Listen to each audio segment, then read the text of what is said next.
y hace años indudablemente de esto.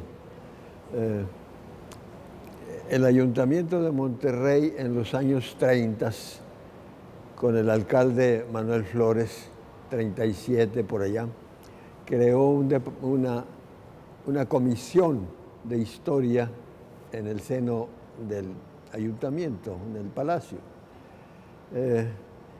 Esta comisión se convirtió, al iniciar los años 40, en la Sociedad Nuevo-Leonesa de Historia, que el año pasado, próximo pasado, acaba de cumplir 70 años. Entonces, yo fui testigo de esa fundación, no obstante mi juventud, no tenía 20 años, pero mi ingreso, y asistí, creo, a algunas sesiones en las que conocí o en las que traté a los fundadores. En esa época asistía yo al Archivo Municipal de Monterrey en ánimos de investigar cosas sobre el municipio, sobre la Villa de Guadalupe, mi lugar natal. En 42 yo ya manejaba papeles coloniales y ahí conocí y traté a licenciado Santiago Roel, al maestro Timoteo L. Hernández, que asistían a investigar. Y más tarde habría de conocer a otros personajes. Esta fundación de la Sociedad de Historia me hizo pensar en que las montañas de cerca son más grandes. Así califico yo a estos personajes, Santiago Roel, José P. Saldaña, Timoteo Hernández y otros, como montañas enormes que de cerca cobraron mayores dimensiones. Yo ya los había leído a todos. Pasaron 2 años para que yo ingresara a la sociedad, no porque no me hubieran admitido, sino porque no se había hecho ocasión. Mi diploma tiene fecha de junio del año 44, es decir que el año 14 cumpliría yo también 70 años de ser miembro de la sociedad. Háganme favor. Pasó el tiempo, seguí yo en el archivo, conocí entre otros personajes nada menos que al doctor Silvio Zavala, que estuvo temporalmente en Monterrey investigando cosas sobre la encomienda, que él estudió con profundidad, y conocí también a otro personaje que estaba aquí de tiempo en México estudiando la gran propiedad y otros temas, François Chevalier, maestro en el Colegio de México. Me invitaron o propiciaron mi ingreso al Colegio de México, al que llegué en septiembre del 48. Madre Santa. A ellos y claro al impulso de Carlos Pérez Maldonado, de Roel y del maestro Hernández, fue que yo ingresé a esa institución. Entonces, casi naciente, era la segunda generación, los maestros de historia o los estudiantes de historia, mejor dicho, nos buscaban como con lámpara de Aladino porque nadie quería estudiar esa disciplina tampoco socorrida en ese tiempo. Éramos contados con los dedos los estudiantes, entre ellos alguien que fue luego caudillo nuestro en estas cosas, Luis González y González, casi un hermano para mí, porque convivimos y coincidimos en muchas cosas y le traté ampliamente. A mi regreso del colegio a Monterrey, que ese era el propósito del colegio, que se me pasaba a decir, que presidía nada menos que nuestro paisano don Alfonso Reyes. Podría sonar a vanidad decir que conviví mucho con él, pero me procuraba, por mi origen regiomontano, por preguntarme de las familias de por acá, por impulsarme también. Muchas veces estuve en su casa biblioteca, maravillosa por cierto, en la calle de Benjamín Gil 122. Traté mucho a Manuelita Mota, su esposa. Él en plan de broma solía decir que se casó con ella porque le alcanzara los libros, porque le llevaba 20 centímetros o quizá medio metro en estatura. Y el secretario del colegio, otro personaje indudablemente, don Daniel Cosío Villegas, que también me impulsó mucho y a quien debo un recuerdo muy especial. A mi regreso a Monterrey, que ese era el propósito, repito, del colegio para darle vida aquí a las disciplinas de la historia. También otra vanidad, querían que me quedara en México trabajando o investigando por allá, pero conservo una carta de don Alfonso, hasta conservo una carta de don Alfonso para el director del Archivo General de la Nación, porque quería como para que trabajara yo allá, pero todo se puso de modo particularmente las cosas de mi familia, para que yo volviera a Monterrey en el año 51. Al entrar a Sanborns, esta casi una institución en Monterrey, y por estar situado nada menos que en la casa donde nació Fray Servando, tenía todavía entonces, recuerdo, el patio de arcos colonial, mismo en el que habría jugado Fray Servando de niño, y que lamentablemente lo mutilaron o lo transformaron, perdiéndose aquel aspecto colonial tan hermoso. Pero en la barra del restaurante estaba el licenciado Rangel Frías conversando con un periodista al que recuerdo también con mucho afecto, Manuel Plowels, hijo y homónimo de otro periodista del mismo nombre, a quien también conocí. Me felicitó por mis estudios, por mi regreso a Monterrey, y de buenas a primeras, él era ya rector de la universidad en 51, creó ahí, claro, de palabra, a reserva de hacerlo por escrito, conservo el nombramiento, un departamento de historia en la universidad. No existía la Facultad de Filosofía, y entonces aquello fue una utopía, un sueño. Había que preparar gente para que ayudara a escribir una bibliografía general de Nuevo León, un diccionario biográfico de Nuevo León, etcétera, un programa muy bien definido. Ese departamento tuvo difusión periodística, conservó recortes, en fin, y claro, todo este sueño de diccionarios y de bibliografías no habría de ser realizado hasta mucho más tarde por mí individualmente con mis diccionarios y mis cosas. Entonces, pues, desde el año 44 conocí a Raúl Rangel Frías, y ahora él me impulsaba en esta forma. Al año siguiente, el 52, no tenía en la universidad una biblioteca. Existía la del antiguo Colegio Civil. Con este fondo y con el de la antigua Biblioteca del Estado, que había sido almacenado, desapareció del Palacio de Gobierno, devolviéndome un poco a mis estudios en el colegio. La memoria a los 90 como que empieza a fallar un poco. Entonces, quiero decir que en el seno de la Sociedad de Historia me impulsaron mucho, particularmente Santiago Roel. Yo le recuerdo el Santiago Roel grande, como un maestro, como, no sé, mi devoción para él. El gobernador Arturo B. de la Garza propuso a la sociedad que se escribiera una biografía de Mariano Escobedo, y recuerdo que Roel señaló con el dedo: Israel puede escribirla. Pero eso me dio ocasión, esto sucedió devolviéndome en el tiempo antes de estudiar en el colegio, al año 47, cuando tuve que ir al Archivo General del Estado, entonces instalado en la esquina de 5 de Mayo y Suazo, en el Palacio de Gobierno, para investigar a Mariano Escobedo.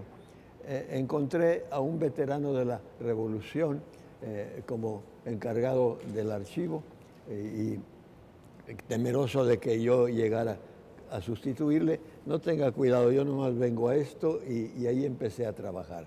Entonces, todo para decir que que este trabajo de investigación también llamó la atención de la gente que me habría de impulsar para ir a estudiar al colegio. Entonces, pues, vuelvo al propósito del licenciado Rangel de crear una biblioteca de la universidad, y con los fondos de la biblioteca del Colegio Civil, muy modestos, pero no por eso desdeñables, muy ricos también, y con los de haciendo gestiones para rescatar la antigua biblioteca pública del Estado, fue creada la biblioteca universitaria en el año 52. Esta biblioteca, ya digo que fue formada con estos fondos, pero enriquecida también en ese mismo año con una donación de la fundidora que compró la biblioteca del obispo de León, Guanajuato, don Emeterio Valverde Telles. Espléndida biblioteca, acababa de morir y los deudos, los parientes optaron por venderla, y qué bueno que la fundidora la compró para regalarla a la universidad. Yo abrí las cajas de 20,000 libros de un sabio mexicano increíble, el obispo Emeterio Valverde. Y para mí la biblioteca fue mi universidad. El licenciado Rangel tuvo otra idea estupenda, la restauración del edificio del obispado. Para ello se valió del arquitecto Joaquín Amora, y a él, claro, y a otras personas se debió la restauración del edificio y la creación de un museo de historia regional. Qué difícil crear un museo y de ir recogiendo aquellas cosas importantes para formarlos. Mi juventud y mi cercanía de la biblioteca con el museo me permitían subir a pie la colina para colaborar en esta institución. Yo tenía contacto con muy viejitas y gente que tenía cosas, y entonces las que iba consiguiendo las iba llevando. En ese tiempo estaba aquí en Monterrey, yo tenía mucho contacto con los veteranos de la Revolución, hasta asistía, vivían muchos todavía en los fines de los 40 y principios de los 50, y platicaba yo mucho con ellos. Un detalle gracioso, si me permiten, conocí mucho a un veterano que se llamaba Villarreal, Maximiano, se me escapa el nombre correcto, que no tenía orejas. Y le dije, ¿qué pasó con las orejas? Pues me las cortó Villa por andar oyendo cosas que no debía. ¿Y qué le afectó en el oído? No, en la vista. ¿Cómo le iba a afectar en la vista? Sí, se me sume el sombrero. Cosas más importantes o de mayor valor que pude conseguir fue mi contacto con el general Pablo González, general que tanto sirvió a la Revolución, pero hombre muy modesto y nada enriquecido. Vivía en una barriada de la colonia Hidalgo.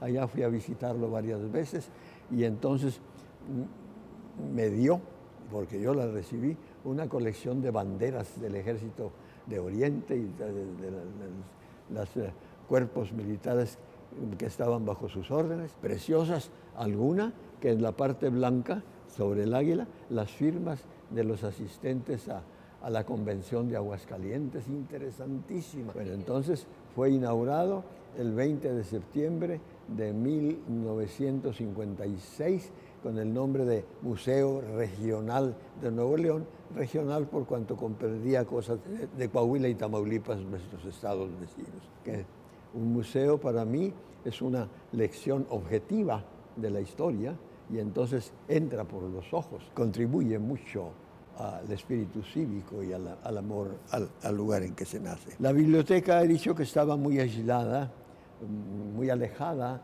de los centros de estudio, como para que los jóvenes y los maestros pudieran ir con frecuencia a estudiar. No faltaban los lectores allá, por supuesto. Sí, convenía entonces acercarla un poco al centro. En 1959, entre los palacios federal y de gobierno, la antigua Plaza de la República, había sido instalada la estatua de de Mariano Escobedo, héroe epónimo de Nuevo León. Bueno, la estatua fue retirada, no sé si en ese tiempo o después, pero el sótano del basamento, muy amplio, fue adaptado para biblioteca pública, para la biblioteca universitaria, que en ese lugar se convirtió en biblioteca pública universitaria el año 59. Claro que un sótano pareciera no muy apropiado para biblioteca y sobre todo esas dimensiones, pero a tal grado la dispusieron gentes inteligentes que era un espacio espléndido, con estantería metálica, mesas de lectura muy amplias, oficinas. Y yo estaba todavía como director de la biblioteca y todavía seguía haciéndolo en 59, de suerte que mi oficina dispuse que todos los libros empastados en pergamino. Yo estaba enamorado de esa colección de la antigua Biblioteca Pública del Estado, pero que allí encontré vocabularios indígenas, cosas muy importantes, que para mí la biblioteca seguía siendo mi universidad. Algunas veces jugué, si vale la forma verbal, jugué a encontrar los libros estando apagada la luz, ¿sí? y palpando el estante, luego el anaquel, luego los libros, y encontrar un libro a oscuras. A eso jugué y los encontraba, ¿sí? Bueno, perdonen mi vanidad, pero mi cariño por los libros ha sido constante y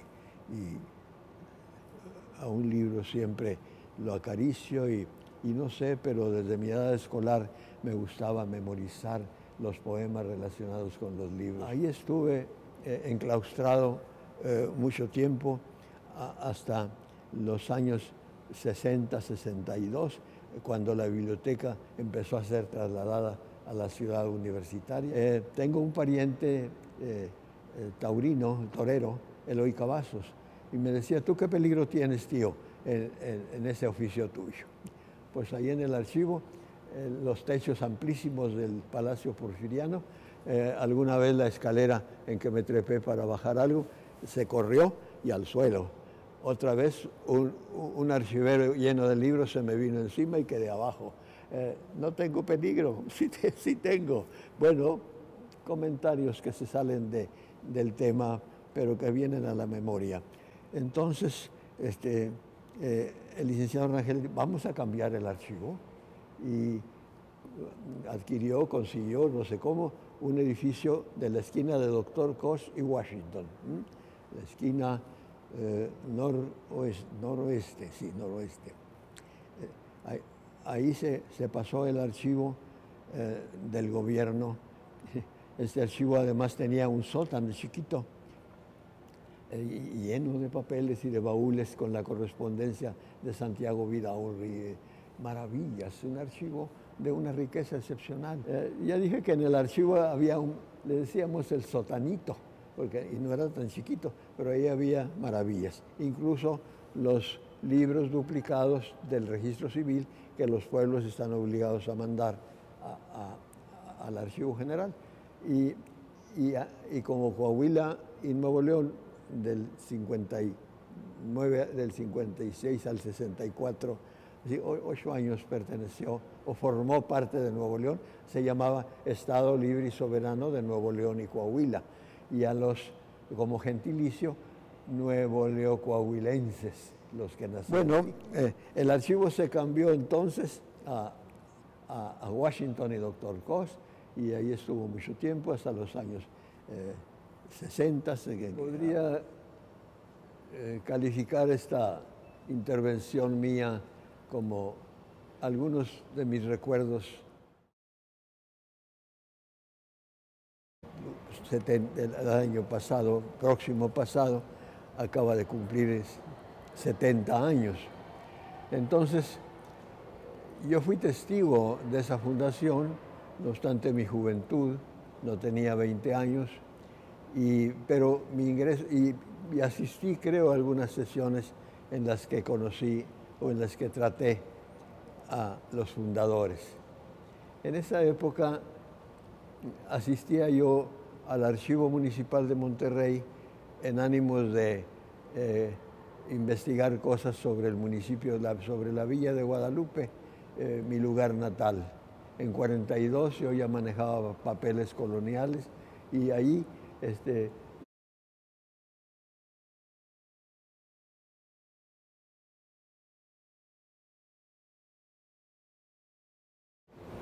y hace años indudablemente de esto.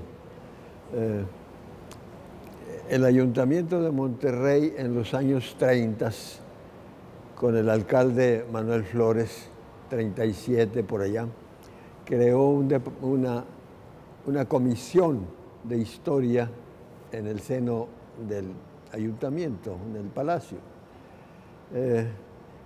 Esta comisión se convirtió, al iniciar los años 40, en la Sociedad Nuevo-Leonesa de Historia, que el año último, no porque no me hubieran admitido, sino porque no se había hecho ocasión. Mi diploma tiene fecha de junio del año 44, es decir que el año 14 cumpliría yo también 70 años de ser miembro de la sociedad.